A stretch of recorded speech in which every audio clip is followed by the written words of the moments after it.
नमस्कार दोस्तों।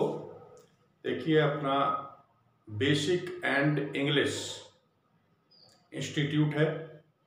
कंपटीशन के लिए बेसिक एंड कॉम्पिटिटिव इंग्लिश।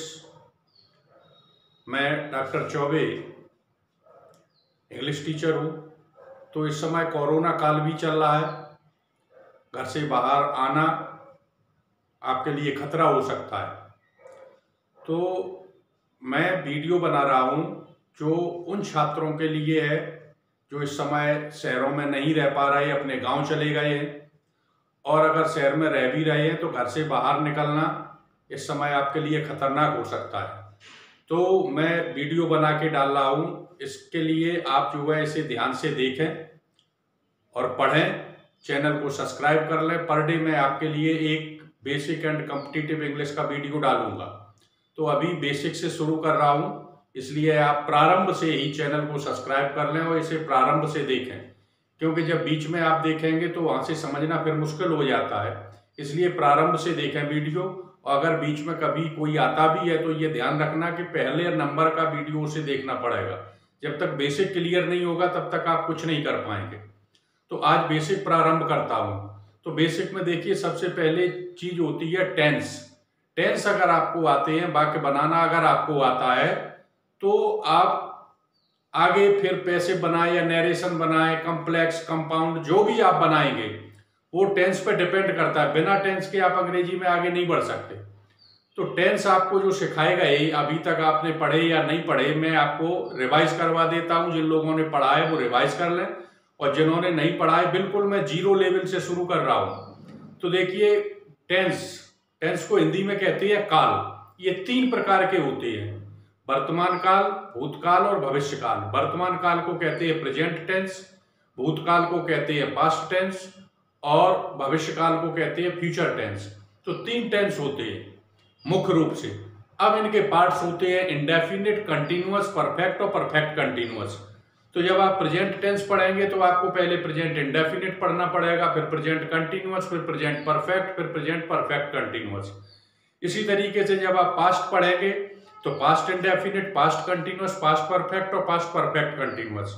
और जब आप फ्यूचर पढ़ेंगे तो future indefinite, future continuous, future perfect और future perfect continuous.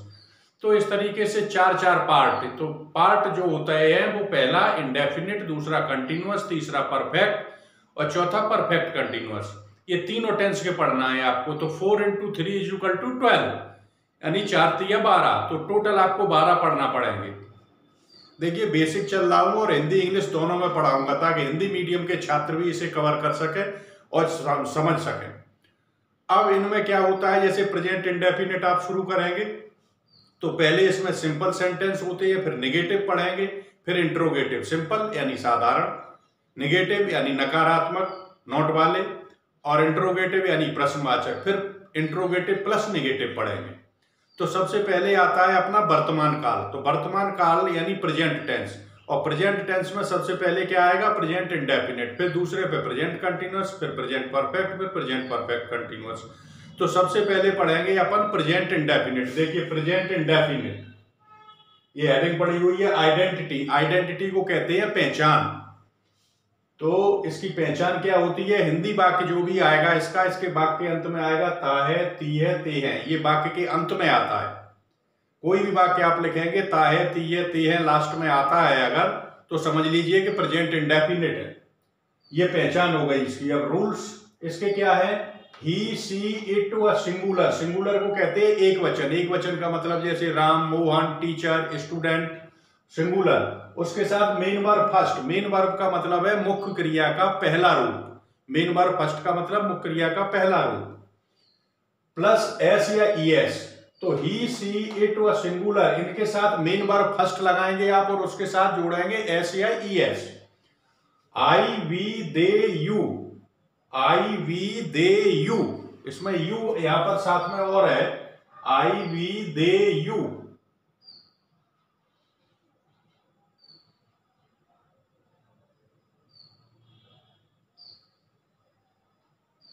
They, you और प्लूरल। प्लूरल का मतलब होता है बहुवचन। इसके साथ मेन वर्ब फर्स्ट आएगा, यहां आपको SEIS नहीं जोड़ना। तो SEIS किसके साथ जोड़ेंगे? ही, सी, इट और एक वचन सिंगुलर मेन वर्ब फर्स्ट, तो इसके साथ SEIS जोड़ेंगे। आई, वी, दे, यू और प्लूरल बहुवचन हो जाएगा, उसके साथ मेन वर्ब फर्स्ट ही आएगा, यहाँ SEIS आपको नहीं जोड़ना। फिर इसका फॉर्मूला है, फॉर्मूला यानी सूत्र, कैसे बनाएंगे आप वाक्य। तो हमेशा कोई भी वाक्य बनाए आप तो फॉर्मूले को देखते चले कि कब क्या रखना है। तो जैसे सब्जेक्ट यानी कर्ता, सब्जेक्ट को कहते हैं कर्ता। कर्ता क्या होता है? ये सारे कर्ता, he, she, it, I, we, they, you, ये सारे क्या है? कर्ता है, यानी सब्जेक्ट है। वाक्य में जो कार्य कर रहा हो उसे कर्ता कहते हैं। तो ये कर्ता हो गया। उसके बाद main verb first, main verb first का मतलब मुख्य क्रिया का पहला रूप, मुख्य क्रिया फर्स्ट प्लस SEIS। अब आपको बता दिया कि SEIS कहां जोड़ेंगे? ही, सी, इट व एक वचन के साथ SEIS जोड़ेंगे। आई, वी, दे, यू बहुवचन के साथ SEIS नहीं जोड़ेंगे, मेन वर्ब फर्स्ट ही आएगा। उसके बाद ऑब्जेक्ट, ऑब्जेक्ट यानी कर्म, क्या कार्य कर रहे हैं आप। जैसे खाना पका रहे हैं, तो क्या पका रहे हैं? खाना। तो खाना क्या हो गया? आपका उद्देश्य क्या है, आपका कर्म क्या है? खाना पकाना। तो फूड यहाँ पे क्या आ जाएगा? ऑब्जेक्ट। ETC यानी इत्यादि, जो लास्ट में बचता है वो रख दें। एग्जाम्पल देखिए, वह विद्यालय जाता है तो वह विद्यालय जाता है, तो लास्ट में क्या है? ता है आ गया, यानी प्रेजेंट इंडेफिनिट है, लास्ट में ता है, ती है, ते है। तो सबसे पहले अपन को क्या रखना है? सब्जेक्ट यानी कर्ता, तो ही हो गया।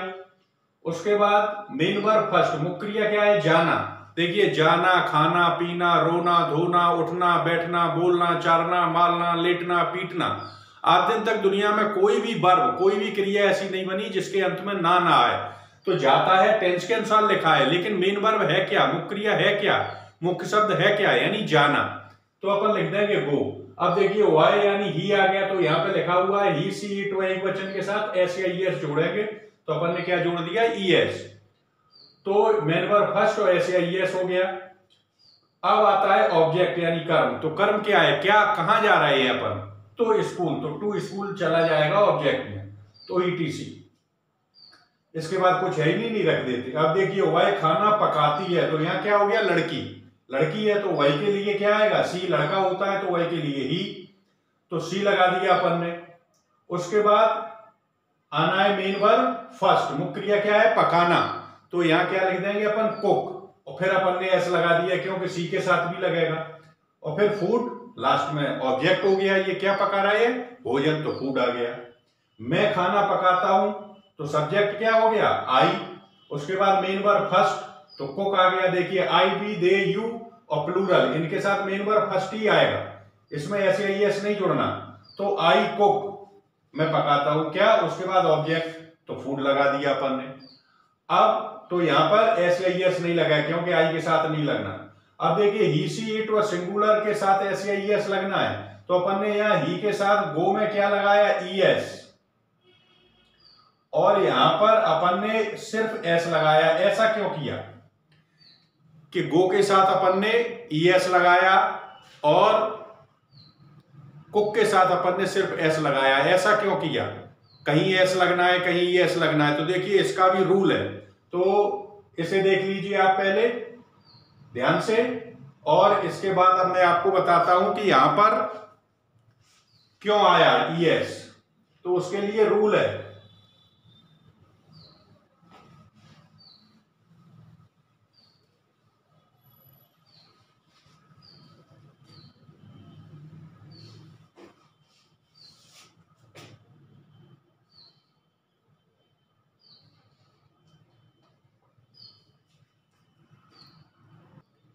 तो देखिए, ES कब जोड़ेंगे, S कब जोड़ेंगे? ध्यान से देखना कि जिन क्रियाओं के अंत में S, जिन क्रियाओं के अंत में S, SH, CH, O, X, double S, SH, CH, O, X, double S, ये शब्द अगर आए हों तो आप क्या जोड़ेंगे? ES जोड़ेंगे।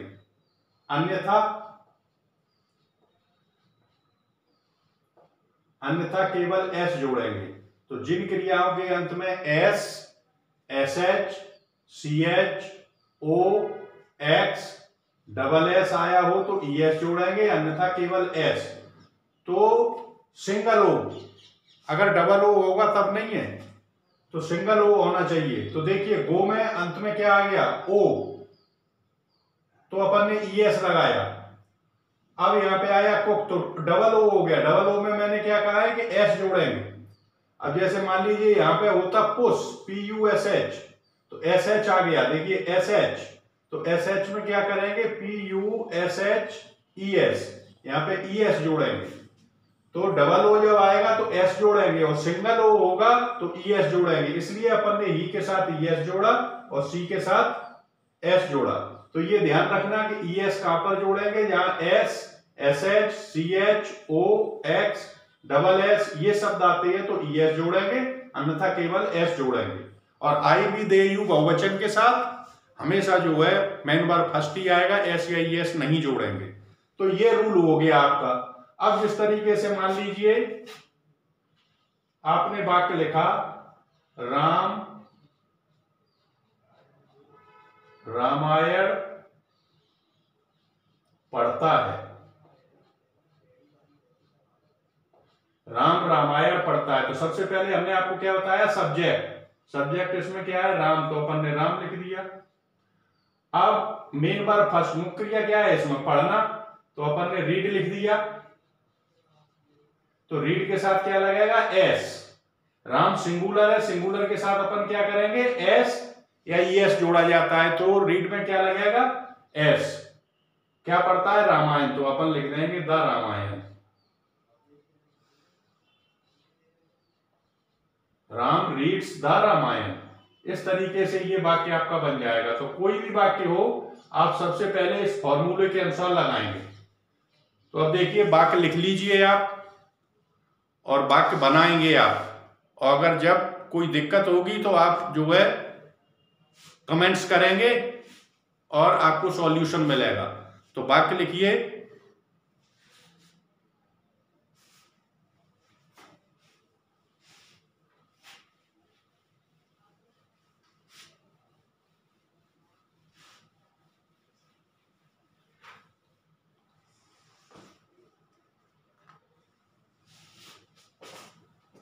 वाक्य लिख लीजिए,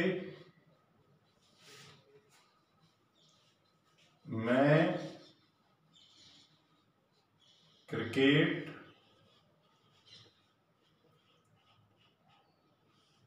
खेलता हूं, मैं क्रिकेट खेलता हूं। सेकेंड सेंटेंस, अध्यापक छात्रों को पढ़ाता है।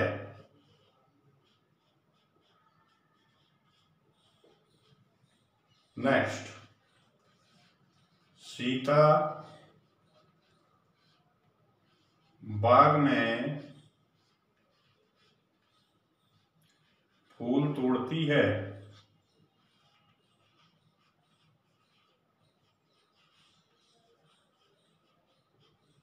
नेक्स्ट, मोहन कार चलाता है।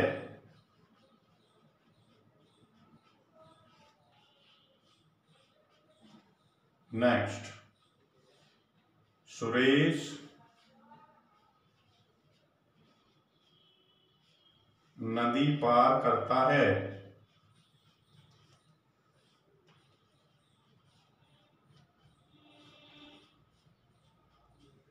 तो ये 5 सेंटेंसेस हैं आपके पास।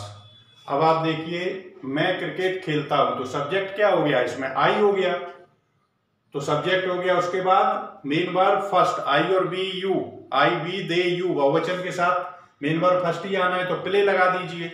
उसके बाद ऑब्जेक्ट क्या खेलते हैं, क्रिकेट, तो क्रिकेट लिख देना। अध्यापक छात्रों को पढ़ाता है, तो द टीचर। अब पढ़ाना क्या होता है, टीच, तो मेन वर्ब क्या है, पढ़ाना, तो टीच में सी एच आ गया लास्ट में, तो ई एस लगेगा। The teacher teaches to students, छात्रों को, तो टू स्टूडेंट्स। अब उसका ऑब्जेक्ट क्या है, उसका उद्देश्य क्या है, उसका कर्म क्या है, छात्रों को पढ़ाना। सीता बाग में फूल तोड़ती है, तो सब्जेक्ट क्या है, सीता, तोड़ना क्या है, प्लक, तो सीता प्लक्स, सीता एक वचन है तो उसके साथ एस लग जाएगा। फ्लावर्स कहाँ तोड़ती है, तो इन द गार्डन लास्ट में लिख देना, ईटीसी में आ जाएगा। मोहन कार चलाता है तो सब्जेक्ट क्या हो गया, मोहन। चलाना ड्राइव, तो ड्राइव्स, मोहन सिंगुलर है तो एस लग जाएगा। मोहन ड्राइव्स क्या चलाता है, कार, तो कार लिख देना। सुरेश नदी पार करता है तो सुरेश, पार करना क्या होता है, क्रॉस, तो सुरेश सिंगुलर है, एक वचन है तो क्रॉसेस हो जाएगा, सुरेश क्रॉसेस द रिवर। इस तरीके से आप वाक्यों को बनाएंगे और प्रैक्टिस करना। और तो ये प्रेजेंट इंडेफिनिट का सिंपल हुआ। नेक्स्ट वीडियो में हम आपको निगेटिव बनाना सिखाएंगे, तो इसे आप जो है नोट कर लें, वाक्यों को बनाएं। अगर कोई दिक्कत है तो आप जो है हमें कमेंट्स भेजें, आपकी समस्या सॉल्व की जाएगी। Thanks to everybody, bye, see you in the next video.